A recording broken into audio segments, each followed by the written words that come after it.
எல்லாருக்கும் வணக்கங்க. எல்லாரும் எப்படி இருக்கீங்க? நாங்கள் ரொம்ப நல்லா இருக்கோம். இன்றைக்கி நம்ம ஒரு இன்ட்ரெஸ்டிங்கான வீடியோ தாங்க பார்க்க போகிறோம். இந்த வீடியோவில் 2 இன்ட்ரெஸ்டிங்கான திங்ஸ் இருக்குது.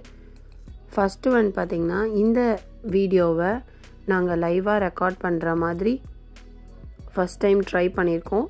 செகண்ட் ஒன் பார்த்திங்கன்னா, எங்களோட ஃப்ரெண்ட்ஸோட ஒரு பாட்லக் ஒன்று டின்னருக்கு நாங்கள் ரெடி பண்ணியிருக்கோம். ஸோ அந்த பாட்லக்கு நாங்கள் என்னென்னலாம் ப்ரிப்பேர் பண்ணியிருக்கோம் அப்படிங்கிறது தான் இந்த வீடியோவில் நம்ம பார்க்க போகிறோம். அதுக்கு முன்னாடி இந்த சேனலில் ஃபஸ்ட் டைம் பார்க்குறீங்கன்னா மறக்காமல் பிடிச்சிருந்தா சப்ஸ்கிரைப் பண்ணிக்கோங்க. கூடவே இருக்கிற நோட்டிஃபிகேஷன் பெல் ஐக்கானையும் கிளிக் பண்ணிக்கோங்க. அப்போ தான் நாங்கள் போடுற வீடியோஸ் உங்களுக்கு இன்ஸ்டண்ட்டாக வரும். டைம் பார்த்திங்கன்னா 12:11 ஆகுது. ஸோ இன்னும் எதுவும் செய்ய ஆரம்பிக்கல. இன்றைக்கி எங்களுக்கு ஃப்ரெண்ட்ஸோட பாட்லக் இருக்குது. ஸோ அதுக்காக கொஞ்சம் டிஷ்ஷஸ் நாங்களும் செய்கிறோம். இது பார்த்திங்கன்னா பிரெட் அல்வா செய்கிறதுக்காக நேற்றுக்கு நம்ம நைட்டே கீ செஞ்சுருக்கோம். ஸோ அதுதான் இது. கீ பார்த்திங்கன்னா இப்படி இருக்குது. இது பார்த்திங்கன்னா அன்சால்டட் பட்டரில் பண்ண கீ. இந்த கீ நம்ம நைட்டே பண்ணதுனால நல்லா ஃப்ரீஸ் ஆகி திக்காகி இந்த மாதிரி கன்சிஸ்டன்சியில் இருக்குது. நெக்ஸ்ட்டு இங்கே பார்த்திங்கன்னா சிக்கன் நல்லா வாஷ் பண்ணிவிட்டு இதில் ஜஸ்ட்டு இஞ்சி பூண்டு பேஸ்ட்டு கொஞ்சம் மஞ்சள் போட்டு இப்போ நாங்கள் இதை வச்சுருக்கோம். நெக்ஸ்ட்டு இப்போ அதை மேக்னேட் பண்ண நம்ம ஸ்டார்ட் பண்ணிடலாம். இவங்க 3 பேர் பார்த்திங்கன்னா என்ன சாப்பிட்றீங்க? என்ன சாப்பிட்றீங்க நிலா? பேர் என்ன? அதோட பேர் என்ன? Watermelon. What is that name? Okay, watermelon சாப்பிட்டுட்டு இருக்காங்க.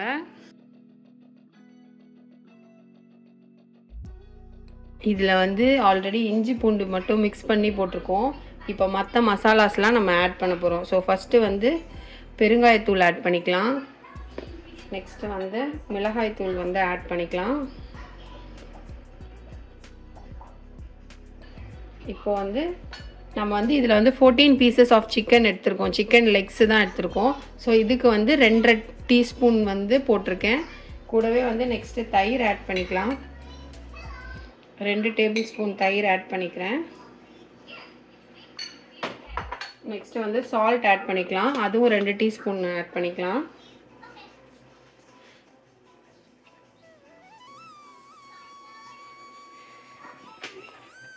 இப்போ லெமன் புளியறதுக்காக நம்ம ஒரு 1/2 லெமன் எடுத்துக்கலாம்.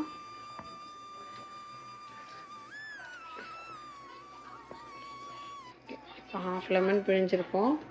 ஸோ நெக்ஸ்ட்டு இப்போ இது எல்லாத்தையும் ஆட் பண்ணிக்கலாம். இதில் தண்ணி சேர்க்கக்கூடாது, எண்ணெய் மட்டும் சேர்த்துக்கலாம். இப்போ எண்ணெய் சேர்த்துக்கலாம். நான் 3 டீஸ்பூன் எண்ணெய் ஊற்றிக்கிறேன். எண்ணெய் சேர்த்துட்டு நம்ம நல்லா மிக்ஸ் பண்ணிக்கலாம். இது ஃபுல்லாக மேக்னேட் பண்ணிக்கலாம். கொஞ்சமாக கலர் பவுடர் சேர்த்துக்கலாம். பிகாஸ் இது பார்ட்டியில் நம்ம வைக்க போகிறோம் அப்படின்றதுனால டெம்டிங்காக இருக்கணும் இல்லையா? ஸோ அதுக்காக. யூஸ்வலாக வீட்டில் செய்கிறதா இருந்தால் இது நாங்கள் சேர்க்க மாட்டோம். இப்போ இதை பார்த்திங்கன்னா மேக்னேட் பண்ணியாச்சு நல்லா. ஸோ இது ஆல்மோஸ்ட் ஒரு 2 ஹவர்ஸ் கிட்ட ஊறணும். ஸோ இதை க்ளோஸ் பண்ணி ஃப்ரிட்ஜில் வச்சிடலாம். நெக்ஸ்ட்டு ஒர்க் பார்த்திங்கன்னா, இங்கே ஆல்ரெடி நேற்று மாவை அரைச்சி இந்த மாதிரி இங்கெல்லாம் இப்படி இதில் வச்சு தான் நம்ம புளிக்க வைப்போம். ஸோ பேக்கிங் அந்த இடத்துல வச்சு ஓவனில் வச்சு புளிக்க வச்சாச்சு. இங்கே பார்த்திங்கன்னா எப்படி புளிச்சு வந்திருக்கு பாருங்கள். இன்றைக்கி நம்ம இந்த மாவு ஏன் கலராக இருக்குன்னா, மாப்பிள்ளை சம்பா அரிசி தான் நம்ம போட்டிருக்கோம். ஸோ அதனால தான் மாவு நல்லா புளிச்சு வந்திருக்கு. இப்போ இதை எடுத்து ஃப்ரிட்ஜில் வச்சிடலாம்.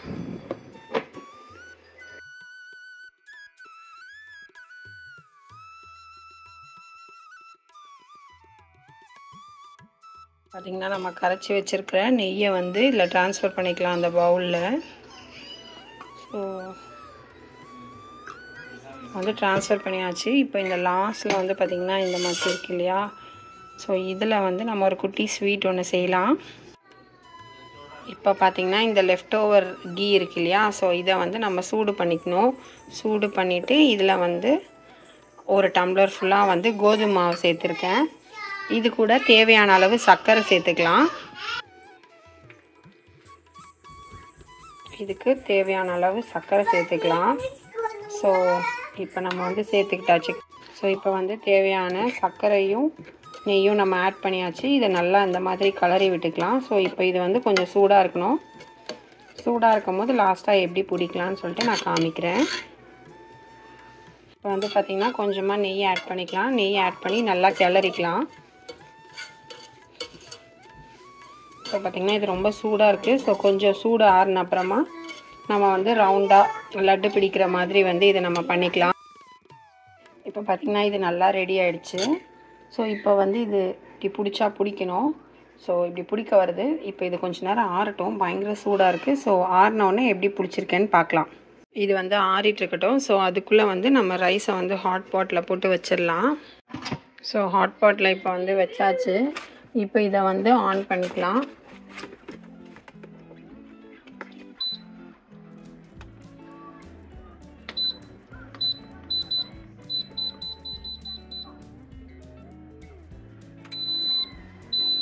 ஸோ இப்போ வந்து ஸ்டார்ட் ஆகிடுச்சு.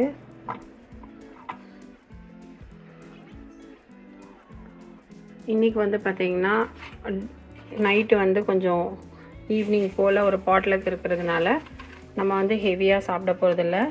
சிம்பிள் வெறும் ரைஸு அப்புறமா தயிர் கூட கொஞ்சமாக வந்து தொட்டுக்கிறதுக்கு காயோ இல்லை அப்பளமோ எது கிடைக்குதோ அதை நம்ம செஞ்சுக்கலாம்.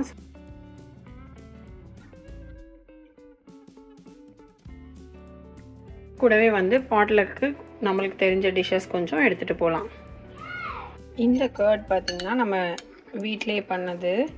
யூஸ்வலாக வந்து இந்த கிளைமேட் கண்டிஷன்ஸ்னால நம்மளால் வந்து தயிர் வந்து வீட்டில் பண்ண முடியாது. பட் இப்போ வந்து எப்படி பண்ணுறேன்னா, நம்ம வந்து எப்பயும் போல் பாலை வந்து வார்ம் டெம்பரேச்சரில் நல்லா காய வச்சு வார்ம் டெம்பரேச்சர் ஆகிட்டு இது கூட வந்து தயிர் வந்து பொறைக்கு ஊற்றுற மாதிரி ஆட் பண்ணிவிட்டு இந்த ஹாட் பாட் வந்து பார்த்திங்கன்னா இந்த மாதிரி சாதம் வடிச்ச அப்புறமா லைட்டாக ஒரு ரூம் டெம்பரேச்சர் வார்ம் டெம்பரேச்சர் வரும் பார்த்திங்களா. அப்போ நம்ம இதை வச்சு இந்த தயிரை இதில் வச்சு க்ளோஸ் பண்ணிட்டோன்னா ஆல்மோஸ்ட் 4 to 5 ஹவர்ஸ்லேயே வந்து பார்த்திங்கன்னா கர்ட் நல்லா செட் ஆகிடும். இது எந்த கிளைமேட்டுக்குமே நம்ம பண்ணலாம். ரொம்ப சூடாக வச்சிடக்கூடாது. வார்ம் ரூம் டெம்பரேச்சரில் இருக்கிற மாதிரி இருக்கும். லைட்டாக சூடு இருக்கும். ஸோ அந்த மாதிரி நம்ம இதை வச்சிடலாம். அப்படி இல்லைன்னா வந்து பார்த்திங்கன்னா இந்த ஓவனில் வந்து நம்ம சுடு தண்ணி கொஞ்சம் அப்படியே சூடு பண்ணிவிட்டு அதோடவே வந்து இந்த தயிரை வந்து நம்ம வச்சாலுமே ஈஸியாக வந்து தயிர் வந்து இந்த மாதிரி அழகாக க்ரீமியாக வந்து ரெடி ஆகிடும். கண்டிப்பாக ட்ரை பண்ணி பாருங்கள். இதெல்லாம் செஞ்சுட்டு இருக்கும் போதே வந்து பார்த்திங்கன்னா நம்ம ஒவ்வொரு திங்ஸாக வந்து அடுக்கிடலாம். அப்போ தான் வந்து நம்மளுக்கு அதுக்குன்னு தனியாக டைம் வேண்டாம். ஸோ அப்பப்போ அப்படியே அடுக்கிடலாம். இங்கே பார்த்திங்கன்னா பாப்பா எல்லாத்தையும் ஒன்றா போட்டு வச்சுருக்கா. ஸோ எப்போவுமே வந்து அதை தனித்தனியாக வச்சா தான் நம்மளுக்கு ஈஸியாக எடுக்கும் போது இருக்கும். ஸோ நான் எப்போவுமே எப்படின்னா ஸ்டீல் மட்டும் தனியாக வச்சுருப்பேன். கட்டை கரண்டிலாம் தனியாக வச்சுருப்பேன். ஸோ இப்போ ஸ்டீல் கரண்டிலாம் இங்கே வச்சாச்சு. நெக்ஸ்ட்டு கட்டை கரண்டிலாம் இங்கே வச்சாச்சு. ஸோ இப்படி தான் வச்சுருப்பேன். அப்பப்போ அந்தந்த திங்ஸ் வந்து நம்ம எடுத்து வச்சுக்கலாம். ஸோ உனக்கு வந்து இப்போது லட்டு வேணாம், அல்வா தான் வேணும், அப்படி தானே? ஆமாம், எனக்கு லட்டு பிடிக்காது, அல்வா தான் வேணும். ஓகே, இதில் கொஞ்சம் கொஞ்சமாக வந்து இப்போ நெக்ஸ்ட்டு வந்து பார்த்திங்கன்னா இவங்க அல்வா வேணும்னு சொன்னதுனால நாங்கள் அந்த ஸ்வீட்லேயே வந்து கொஞ்சமாக நெய் ஆட் பண்ணியிருக்கோம். கூடவே 1/2 கிளாஸ் வாட்டர் ஆட் பண்ணியிருக்கோம். இதை நல்லா கிளறி விட்டுட்டே இருக்கணும். கிளறுங்க மகி.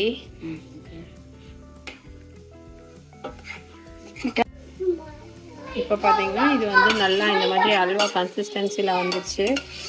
பாத்திரத்தில் வந்து பார்த்திங்கன்னா ஒட்டாமல் வந்திருக்கு பாருங்கள். ஸோ இப்படி இருந்தாலே வந்து ஆல்மோஸ்ட் அல்வா ரெடி ஆகிடுச்சு. இன்னும் கொஞ்சம் நெய் சேர்த்து இதை நல்லா கிளறணும். இன்னும் கொஞ்சம் சாஃப்டாக வரணும். ஸோ அப்போ தான் வந்து நம்மளுக்கு அல்வா ரெடி ஆகும். ஸோ கொஞ்சம் கொஞ்சமாக நம்ம வந்து நெய் சேர்த்துக்கணும். பார்த்தீங்கனாலே தெரியும் உங்களுக்கு, நல்லா சாஃப்டாகவும் இருக்குது. இன்னும் ஒரு 2 to 3 மினிட்ஸ் தான். அதோடவே வந்து பார்த்திங்கன்னா சூப்பராக இருக்கும். ஸ்வீட் வந்து கரெக்டாக இருக்கான்னு இந்த ஸ்டேஜில் நம்ம செக் பண்ணிக்கணும். கொஞ்சமாக சால்ட்டும் வந்து ஆட் பண்ணியிருக்கேன். ஸோ இப்போ வந்து அல்வா வந்து ஆல்மோஸ்ட் ரெடி ஆகிடுச்சு. இங்கே பார்த்தீங்கனாலே உங்களுக்கு தெரியும். ஸோ இது வந்து ஆல்மோஸ்ட் ரெடி ஆகிடுச்சு. பாத்திரத்தோடு வந்து ஒட்டாமல் வருது பாருங்கள். இப்போ வந்து இதில் வந்து நம்ம நட்ஸ் வேணும்னா வந்து நம்ம போட்டுக்கலாம். ஸோ இப்போ பார்த்திங்கன்னா அல்வா ஆல்மோஸ்ட் ரெடி ஆயிடுச்சு. நம்ம நட்ஸ் இதில் ஆட் பண்ணிட்டோம். நான் வந்து இன்றைக்கி வந்து வால்நட் வந்து இவங்க கொஞ்சம் கம்மியாக சாப்பிட்றாங்க அப்படிங்கிறதுனால இதில் சேர்த்தா நல்லா சாப்பிடுவாங்கன்னு சொல்லிட்டு வால்நட்டும் பாதாமும் மட்டும் ஆட் பண்ணியிருக்கேன். இப்போ பார்த்திங்கன்னா பாத்திரத்தில் ஒட்டாமல் வர்றது தான் வந்து பதம். ஸோ இப்போ எல்லாமே நல்லா ஃபுல்லாக குக் ஆகிடுச்சு. இப்போ இதை எடுத்து சர்வ் பண்ணிடலாம். பார்த்திங்கன்னா டேஸ்டியான அல்வா வந்து நம்மளுக்கு ரெடி ஆயிடுச்சு. இது வந்து பார்த்திங்கன்னா இன்னும் கொஞ்சம் நெய் கூட ஆட் பண்ணலாம். பட் ஆனால் வந்து நான் ஆல்ரெடி ஈவினிங்குமே வந்து பாட் லஞ்சுக்கு வந்து ப்ரெட் அல்வா செய்ய போகிறேன். ஸோ அதுலேயுமே நெய் கொஞ்சம் அதிகமாக இருக்குன்றதுனால எனக்கு இந்த கன்சிஸ்டன்சி போதும். இன்னும் கொஞ்சம் நெய் நிறைய சாப்பிட்றவங்களா இருந்தால் இன்னும் கொஞ்சம் கூட ஆட் பண்ணிக்கலாம். சரி வாங்க டேஸ்டிங்க்கு போகலாம். இப்போ வந்து இதை டேஸ்ட் பண்ணி பார்க்கலாம். நீங்கள் பார்த்தீங்கனாலே தெரியும் உங்களுக்கு அப்படியே சாஃப்டாக இருக்கும். ஸோ ஈஸியாகவும் வந்து இங்கே பாருங்களேன் அப்படியே சாஃப்டாக இருக்கும். நிறைய நம்ம நெய் போட்டிருக்கிறதுனால தான் இந்த கன்சிஸ்டன்சியில் இருக்குது. நெய் ரொம்ப பிடிக்கும்னா அவங்க கண்டிப்பாக இதை ட்ரை பண்ணலாம். ஸோ இதை எடுத்துகிட்டு போய் பசங்கள்கிட்ட கொடுக்கலாம். அவங்க என்ன சாப்பிட்றாங்க, சாப்பிட்டு என்ன சொல்கிறாங்கன்றத பார்க்கலாம். ஸ்வீட் வந்து நல்லா சூடாக இருந்துச்சு அல்வா. ஸோ மகிழனுக்கு வந்து பார்த்திங்கன்னா ரொம்ப பிடிச்சிருந்தது. இனியன் வந்து பார்த்திங்கன்னா பால் சம்மந்தமான ஐட்டம்னா கொஞ்சம் யோசித்து டேஸ்ட் பண்ணி அதுக்கப்புறம் பிடிக்குதா பிடிக்கலையான்னு டிசைட் பண்ணி தான் சாப்பிடுவான். ஸோ அவன் வந்து ஜஸ்ட்டு ட்ரை பண்ணி மட்டும் பார்த்தான். பட் மகிழுக்கு வந்து பார்த்திங்கன்னா கீனாலே ரொம்ப பிடிக்கும். ஸோ அவனுக்கு ரொம்ப பிடிச்சிருந்தது.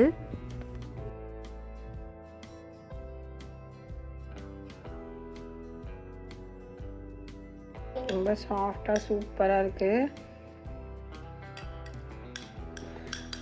ஆறிடுச்சுந்தாங்க.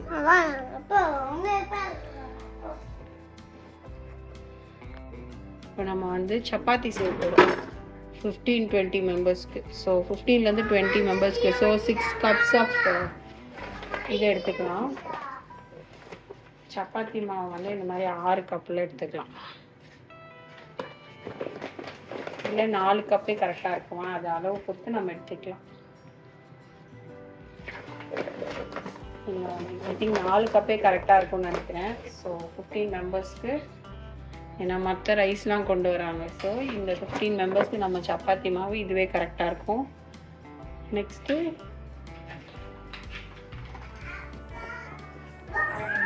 இப்போது இதுக்கு தேவையான சால்ட் ஆட் பண்ணிக்கலாம். ஸோ இப்போ சால்ட் ஆட் பண்ணியாச்சு. நெக்ஸ்ட்டு வந்து எண்ணெய் ஆட் பண்ணிக்கலாம். கொஞ்சம் பல்க் குவான்டிட்டி நானே வந்து ஃபஸ்ட் டைம் செய்கிறன்றதுக்காக எல்லாமே கொஞ்சம் அளவு தோராயமாக தான் போடுறோம். நெக்ஸ்ட்டு வந்து சப்பாத்தி சாஃப்டாக வரணுன்னா நம்ம எப்போவுமே வந்து பார்த்திங்கன்னா சுடு தண்ணியில் தான் வந்து இதை மிக்ஸ் பண்ணணும். அந்த மாதிரி மிக்ஸ் பண்ணால் சப்பாத்தி நல்லா சாஃப்டாக வரும். ஸோ இப்போ அது எல்லாத்தையுமே வந்து மிக்ஸ் பண்ணிக்கலாம். உப்பு கரெக்டாக இருந்ததுன்னா நம்ம நடுவில் பார்த்துட்டு வேணும்னா தேவைப்பட்டால் கொஞ்சம் போட்டுக்கலாம். ஸோ கொஞ்சம் கொஞ்சமாக வந்து தண்ணி ஊற்றி இந்த மாதிரி மிக்ஸ் பண்ணிக்கலாம்.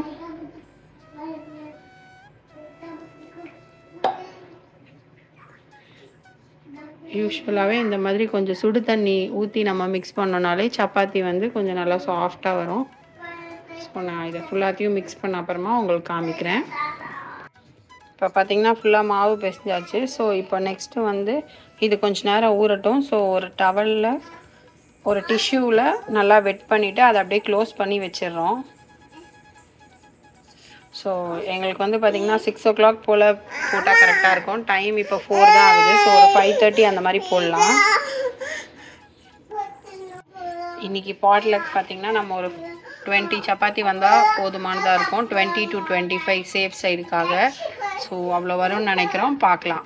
இப்போ வந்து ப்ரெட் அல்வா செய்ய போகிறோம். ஸோ அதுக்காக இன்றைக்கி ஒரு பேக்கெட் ப்ரெட் எடுத்திருக்கேன். ஸோ இப்போ ஃபஸ்ட்டு இதை வந்து நல்லா க்ரஷ் பண்ணிக்கலாம். மிக்சியில் போட்டு எடுத்துகிட்டு வந்துடலாம். இப்போ வந்து பார்த்திங்கன்னா ப்ரெட் அல்வா செய்கிறதுக்காக ப்ரெட் க்ரம்ஸ் எல்லாமே வந்து இந்த மாதிரி மிக்சியில் போட்டு அரைச்சி வச்சுருக்கோம். கொஞ்சமாக வந்து ஏலக்காவும் வந்து இந்த மாதிரி அரைச்சி வச்சுருக்கோம். ஸோ இப்போ ஒரு பேனில் வந்து நெய் ஊற்றிக்கலாம். இது கூடவே வந்து கொஞ்சமாக முந்திரி பருப்பை ஃபஸ்ட்டு வறுத்து எடுத்துக்கலாம். ஃபஸ்ட்டு முந்திரியை போட்டு வறுத்துக்கலாம் நல்லா.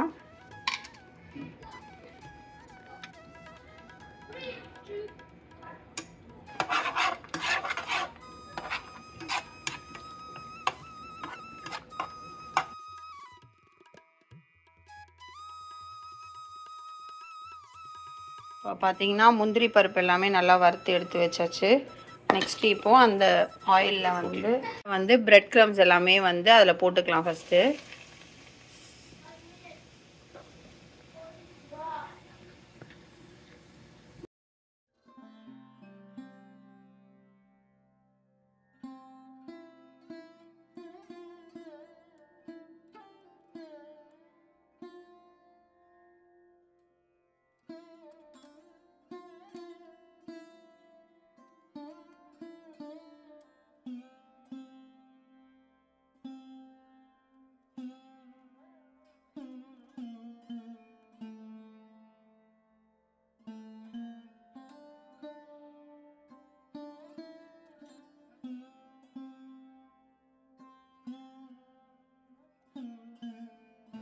இப்போ வந்து நெக்ஸ்ட்டு வந்து சுகர் ஆட் பண்ணியிருக்கோம். இப்போதைக்கு நம்ம 1 கப் ஆஃப் சுகர் ஆட் பண்ணியிருக்கோம். ஸோ நெக்ஸ்ட்டு இந்த மாதிரி கிளறிட்டே இருக்கணும். கொஞ்சம் கொஞ்சமாக வந்து நெய் ஆட் பண்ணி இப்படி கிளறிக்கலாம். நெக்ஸ்ட்டு கொஞ்சமாக தண்ணி சேர்த்துக்கலாம்.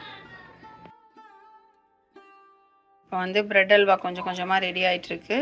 ஸோ இப்போ தேவையான தண்ணியும் சர்க்கரையும் ஆட் பண்ணிவிட்டு நம்ம இந்த மாதிரி கிளறிக்க வேண்டியதான். ஸோ இப்போ வந்து பார்த்திங்கன்னா ஆல்மோஸ்ட் பிரெட் அல்வா நல்லா ரெடி ஆகிடுச்சு. ஃபைனலாக வந்து பாதாமும் முந்திரியும் வந்து க்ரஷ் பண்ணி போட்டுக்கலாம். இந்த மாதிரி பாத்திரத்தில் வந்து நம்ம கிளறும் போது ஒட்டாமல் கூடவே வந்துச்சுன்னா அல்வா வந்து சூப்பராக ரெடி ஆயிடுச்சுன்னு அர்த்தம். ஸோ டேஸ்டியான பிரெட் அல்வா ரெடி ஆயிடுச்சு. இது கூடவே முழு முந்திரியும் வந்து நம்ம வறுத்து வச்சுருந்தோம் இல்லையா, அதை லாஸ்ட்டாக வந்து பேக் பண்ணும் போது கார்னிஷிங்க்கு நம்ம யூஸ் பண்ணிக்கலாம். ஃபைனலாக இந்த அல்வாவை செஞ்சு முடித்து கார்னிஷிங் பண்ண அப்புறம் பார்த்திங்கன்னா எனக்கே ரொம்ப டெம்டிங்காக இருந்தது. பிகாஸ் இது அந்த கீயோட அரோமா வந்து பார்த்திங்கன்னா ரொம்ப நல்லா இருந்துச்சு. ஸோ சுட சுட அல்வா சாப்பிட யாருக்கு தான் பிடிக்காது. ஸோ நானும் ட்ரை பண்ணேன். நெக்ஸ்ட்டு வேலை பார்த்திங்கன்னா சப்பாத்தி செய்கிற வேலை தான். ஸோ மாவெல்லாம் ஃபஸ்ட்டு இந்த மாதிரி திரட்டி வச்சுக்கிட்டேன். பிகாஸ் நம்மளுக்கு வந்து 25லேருந்து 30 சப்பாத்தி செஞ்சு எடுத்துகிட்டு வர சொன்னாங்க. ஸோ ஒரு மாவாக இப்படி திரட்டிக்கிட்டேன். நெக்ஸ்ட்டு வந்து சைட் பை சைட் நம்ம மேக்னேட் பண்ண சிக்கன்லேருந்து ஃபஸ்ட்டு பேட்சை வந்து வேக வச்சுக்கிட்டேன். ஏர் ஃப்ரையரில் வந்து இந்த மாதிரி தனித்தனி பீசஸாக இந்த மாதிரி ஆர்கனைஸ் பண்ணி வேக வச்சாதான் வந்து நம்மளுக்கு கம்ப்ளீட்டாக குக் ஆகும். ஃபஸ்ட்டு ஒன் சைடு வந்து நம்ம நல்லா ஃப்ரை ஆன அப்புறமா அதில் ஆயில் ஸ்ப்ரே பண்ணிவிட்டு இந்த சிக்கன் எல்லாத்தையும் நெக்ஸ்ட்டு சைடுக்கு நம்ம திருப்பி விடணும். அப்போ தான் வந்து 2 சைடுமே சிக்கன் வந்து நல்லா குக் ஆகும். ஸோ அந்த மாதிரி ஃபஸ்ட் பேட்சை வந்து நான் வந்து ஆல்ரெடி வந்து ஏர் ஃப்ரையரில் போட்டுட்டேன். ஸோ ஃபைனலாக வந்து பார்த்திங்கன்னா சப்பாத்திலாம் சுட்டாச்சு. ஆல்மோஸ்ட் 30லேருந்து 32 சப்பாத்தி இருந்துச்சு. நெக்ஸ்ட்டு வந்து பிரெட் அல்வாவும் இன்னும் கொஞ்சம் சூடாகட்டும்னு சொல்லிட்டு அந்த தவா மேலேயே வந்து பிரெட் அல்வாவை வச்சுக்கிட்டேன். இதை வந்து இன்னும் ஃபைனலாக பேக் பண்ணணும். நெக்ஸ்ட்டு வந்து பார்த்திங்கன்னா chicken lollipop first batch ready ஆகிடுச்சு. இதையும் வந்து இன்னும் கார்னிஷிங் ஒர்க் மட்டும் பண்ணணும். செகண்ட் பேட்ச் வந்து ரெடி ஆகிட்டுருக்கு. இன்னொரு 5 to 10 மினிட்ஸில் ரெடி ஆகிடும். ஸோ இந்த 3 டிஷ் தான் வந்து பார்த்திங்கன்னா நம்ம பாட்லக்கு வந்து இன்றைக்கி நம்ம சைட்லேருந்து கொண்டு போகிறோம். ஸோ எல்லாமே ரெடி ஆகிடுச்சு. இந்த மாதிரி தான் நம்ம பேக் பண்ணியிருந்தோம். சில்வர் ஃபாயில் வந்து அந்த லெக் பீஸில் கவர் பண்ணி பிரெட் அல்வாவையும் வந்து பேக் பண்ணிட்டோம். நம்ம வறுத்த முந்திரி வச்சு கார்னிஷிங் பண்ணியாச்சு. ஸோ எல்லாருமே வந்து பாட்லக்கு வர ஆரம்பித்தாங்க. ஸோ இந்த மாதிரி தாங்க இருந்தது இன்றைக்கி டே. இந்த பாட் லஞ்சும் வந்து ரொம்ப ஜாலியாக மெமரபிள் ஒன்னாக இருந்துச்சு. குட்டீஸும் பயங்கரமாக என்ஜாய் பண்ணாங்க. இந்த பாட் லஞ்சோட மெனு பார்த்திங்கன்னா பிரெட் அல்வா, பாயாசம், நெக்ஸ்ட்டு வந்து chicken biryani, vegetable biryani, vegetable pulao, அதுக்கப்புறமா மஷ்ரூம் மஞ்சூரியன், நெக்ஸ்ட்டு வந்து கீ ரைஸ், இது கூட வந்து சிக்கன் கிரேவி, மட்டன் கிரேவி, அப்புறம் ஜூஸ் ஐட்டம்ஸ், அப்புறம் வாட்டர் பாட்டில், அது எல்லாமே வந்து ஆல்ரெடி எடுத்துகிட்டு வந்தாச்சு. ஸோ இந்த பாட் லஞ்ச் வந்து பார்த்திங்கன்னா எங்களுக்கு ரொம்ப ரிலாக்ஸிங்காக ரொம்ப சந்தோஷமாக இருந்தது. எங்கள் பசங்களுக்கும் அப்படி தான். எல்லா கிட்ஸும் சேர்ந்து விளையாடி ஜாலியாக எல்லோரும் சேர்ந்து டைம் ஸ்பெண்ட் பண்ணுறது ரொம்ப ஹாப்பியாக இருந்துச்சு. எல்லாருமே அவங்கவுங்க ஸ்பெஷல் டிஷ் கொண்டு வந்திருந்தாங்க. ஸோ பயங்கர டேஸ்டியாக பண்ணி கொண்டு வந்திருந்தாங்க. ஆல்மோஸ்ட் எல்லா டிஷ்ஷுமே வந்து பார்த்திங்கன்னா கரெக்டாக இருந்துச்சு. ஒரு சில ஐட்டம்ஸ் மட்டும் கொஞ்சம் மிச்சம் இருந்தது. ஸோ அதையும் வந்து ஒரு ஜிப்லாக் கவரில் யார் யாருக்கு தேவையோ அதுக்கேற்ற மாதிரி பேக் பண்ணி கொடுத்துட்டோம். ஸோ இங்கே பாருங்களேன், இந்த காலிஃப்ளவர் மஞ்சூரியன் பாருங்களேன், எல்லா பசங்களுமே சாப்பிட்டாங்க. சூப்பராக இருந்தது. இந்த மாதிரி சேர்ந்து சாப்பிட்றது யாருக்கெல்லாம் பிடிக்கும்னு கண்டிப்பாக கமெண்ட்டில் சொல்லுங்கள். கூடவே உங்களுக்கு பிடிச்ச டிஷ் எதுன்னு சொல்லுங்கள். ஸோ நீங்களும் இந்த வீடியோவை என்ஜாய் பண்ணியிருப்பீங்கன்னு நினைக்கிறேன். பிடிச்சிருந்தா இந்த வீடியோக்கு ஒரு லைக் கொடுங்க. உங்கள் ஃப்ரெண்ட்ஸ் அண்ட் ஃபேமிலியோட ஷேர் பண்ணுங்கள். தேங்க்ஸ் ஃபார் வாட்சிங்.